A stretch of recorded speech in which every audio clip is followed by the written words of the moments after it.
Y los jueves siempre hay una recomendación desde la Biblioteca Municipal de Peñaranda. Saludo yo a Pichi. Hola, ¿qué tal estás? Muy buenas. Hola, buenos días. Y muchísimas gracias por acompañarnos. Como hacemos siempre, antes de desvelar el título, de desvelar el autor, de hablar un poco sobre el libro que esta semana nos recomendáis desde la biblioteca, si no te importa, ¿nos lees un fragmento? Sí, vamos a ello. Cuando quieras. Para cuando el profesor Richard Lovell se abrió paso a través de los callejones estrechos de Cantón hasta la dirección emborronada de su diario, el chico era el único que quedaba vivo en la casa. El aire era nauseabundo, el suelo resbaladizo. Una jarra de agua se hallaba llena e intacta junto a la cama. Al principio, el chico había estado demasiado asustado como para incorporarse y beber. En aquel momento, ya se encontraba demasiado débil para levantar siquiera la jarra. Seguía consciente, aunque adormecido, y con la sensación de estar soñando. Sabía que pronto acabaría sumido en un sueño profundo del que no podría despertar. Eso era lo que les había sucedido a sus abuelos hacía una semana, a sus tías un día después de ellos, y a la señorita Betty, la inglesa, un día más tarde. Su madre había muerto aquella mañana.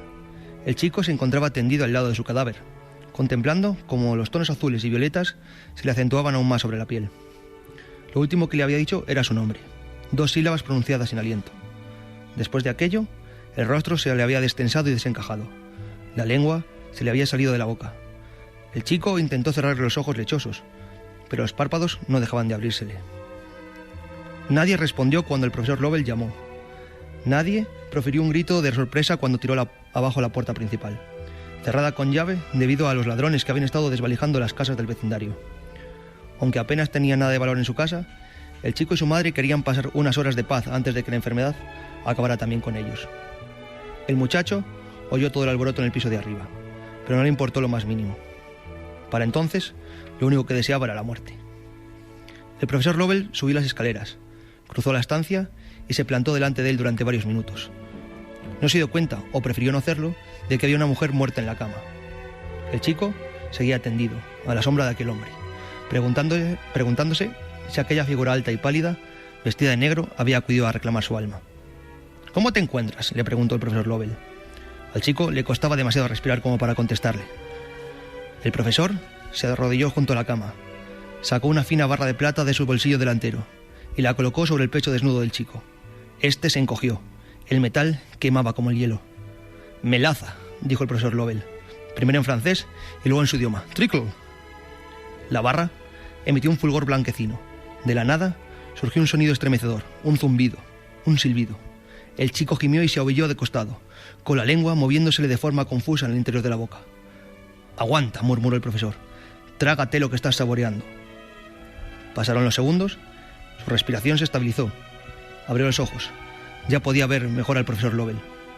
Lograba distinguir los ojos de color gris pizarra y la nariz curva. Allí la llamaban Jingo Bulli, una nariz como el pico de un halcón. Solo podía pertenecer al rostro de un extranjero. «¿Cómo te encuentras ahora?», le preguntó. El chico inspiró profundamente una vez más. Luego, en un inglés sorprendentemente bueno, le respondió: «Es dulce. ¿Sabe tan dulce?». «Bien, eso quiere decir que ha funcionado».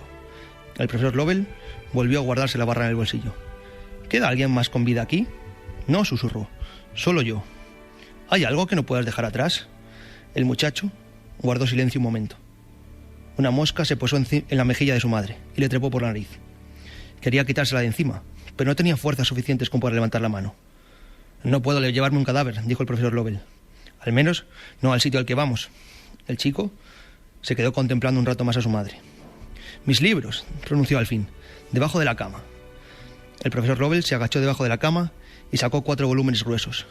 Eran libros escritos en inglés, con los lomos desgastados por el tiempo, y las páginas tan finas que la tinta casi no podía leerse. El profesor los hojeó, sonrió a su pesar y los metió en su bolsa. Después, deslizó los brazos bajo el delgado cuerpo del chico y lo sacó en volandas de aquella casa. En 1829, la plaga, que más tarde se pasaría a conocerse como el cólera asiática, se propagó desde Calcuta por todo el Golfo de Bengala hasta el lejano oriente.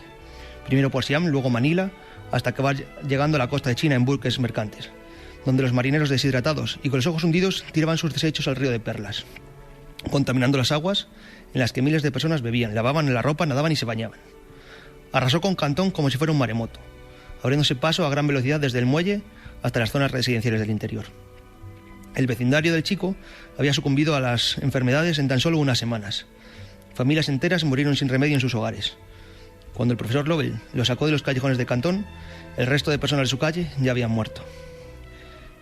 El chico se enteró de todo aquello cuando despertó en una habitación limpia y bien iluminada en la factoría inglesa, envuelto en las mantas más suaves y blancas que había tocado en su vida.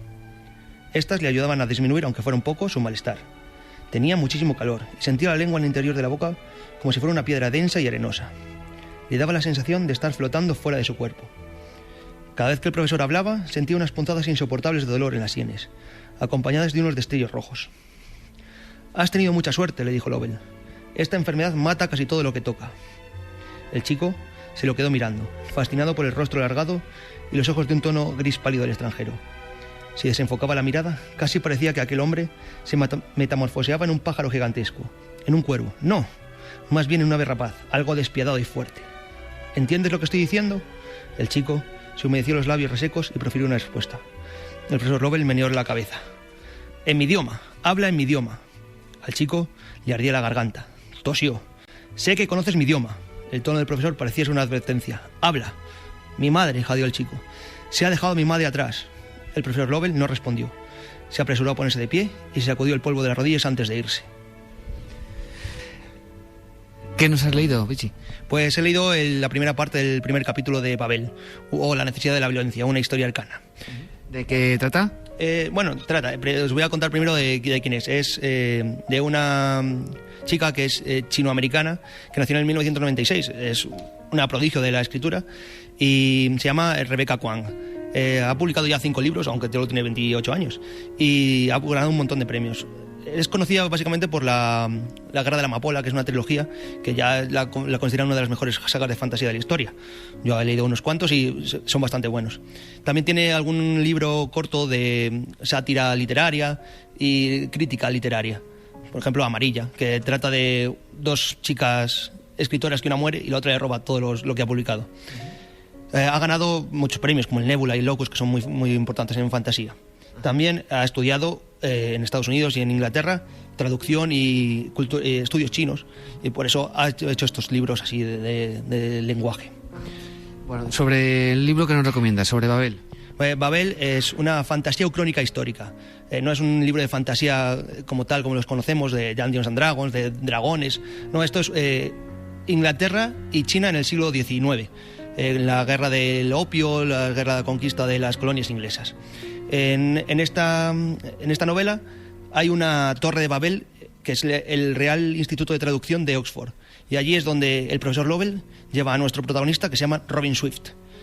Allí aprenden a traducir y a hacer magia con ello, porque aquí la magia viene a través de la traducción. El poder de las palabras se lleva a la realidad.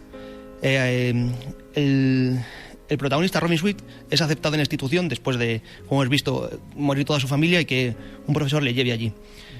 Aquí es aceptado en la institución más prestigiosa del mundo porque él sabe chino e inglés, que es muy difícil de traducir, porque la magia se lleva a cabo porque siempre se pierde algo en la traducción. No significa lo mismo una palabra que en otra, y entonces en ese cambio de significado sucede la magia. Aquí empieza a estudiar y a perfeccionar habilidades y conoce a más gente, pero se da cuenta de que esta institución lo que hace es vincular el poder de la opresión de los ingleses hacia el resto de colonias. Como hemos dicho, el lenguaje es la forma de moldear a las personas en este mundo, y ahora mismo también está pasando. Los políticos, los medios de comunicación tienen el poder de la palabra y con ello moldean a las opiniones de la gente. En este mundo pasa literalmente. Una palabra puede crear comida, como hemos visto, o cualquier otro tipo de arma o de electricidad, por ejemplo. Robin no es un héroe típico. Como hemos visto, es un chico chino que ha perdido a toda su familia y se encuentra con dilemas morales muy complejos. Por ejemplo, aprende y se desarrolla en Babel, pero también está ayudando a oprimir a su propio pueblo. Entonces eso le lleva a cuestionarse su papel dentro del sistema y de la gente que está con él. Hay otros personajes. Encontramos al profesor Lovell y a otros profesores de la universidad y también a otros compañeros que vienen de otras colonias. Utilizan sobre todo a la gente que tiene el inglés más lejano porque la traducción es más potente. Bueno, no hay compañeros buenos ni malos. En las colonias cada uno tiene su punto de vista, entonces lo que hacen es cada uno ver su propia realidad. Ajá. Para algunos es bueno estar allí, para otros es malo, para algunos se alinean con él y quieren destruir el poder desde dentro, otros quieren perpetuarlo. Me contabas que es un libro de fantasía, pero que no es la fantasía habitual a lo mejor a la que estamos acostumbrados, ¿no? No, claro, esta fantasía trata de la Tierra, tal como la conocemos, pero es un espejo de la realidad. Aquí se tratan temas de colonialismo, poder, opresión. En otros mundos fantásticos son aventuras. Un grupo intenta salvar a una princesa, matar a un dragón, conseguir un artefacto mágico. Aquí no pasa eso, aquí el trasfondo es lo importante, no hay una búsqueda de un objeto mágico ni nada. Aquí lo que se trata son la política y el poder. Bueno, pues ya para terminar, ¿por qué no lo recomiendas? ¿O qué es lo que te llama la atención de este libro? Bueno, esta es una novela de fantasía. No es una fantasía muy dura, tiene muchas reglas, pero es una novela histórica y política que trata con filosofía y reflexión cómo está el poder ahora mismo en el mundo, aunque se trate en el siglo XIX, y sobre todo que nos hace reflexionar sobre cómo ahora mismo estamos siendo no oprimidos, pero manejados por el lenguaje de los políticos. Es una novela que, aunque se vea gruesa, se lee rápido, los personajes son muy buenos, muy carismáticos, tiene una trama espectacular de política por detrás, de traiciones, y yo creo que esta, aunque no estéis aficionados a la fantasía, se puede leer como una novela histórica con un trasfondo de magia.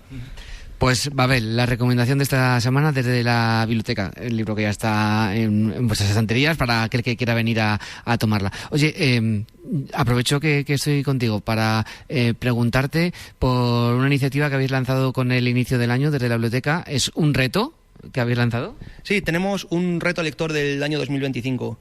Queremos que los usuarios de la biblioteca cambien un poco sus formas de leer, porque la gente suele leer solo un tipo de novela, y con este reto de un libro al mes queremos que vayan cambiando de autores o de género. Por ejemplo, hemos empezado con el bestseller de la biblioteca, que son los libros más vendidos, más sacados, que si ya los has leído, porque aquí los usuarios leen mucho, pues cualquier novedad nos vale para empezar este reto. Luego continuaremos en febrero con una novela no romántica, ya que es el mes de los enamorados, y así continuaremos durante todo el año, lo que se pueda. Hay cómics, hay novela negra, hay autores premio Nobel, hay un montón de retos que yo creo que son interesantes para todos los usuarios. Pues retos uno al mes que nos lanza la biblioteca, además de proponernos, como hoy, libros muy diversos. Hoy, Babel. Pichi, muchísimas gracias por todo, cuídate mucho, feliz semana. Igualmente, hasta luego.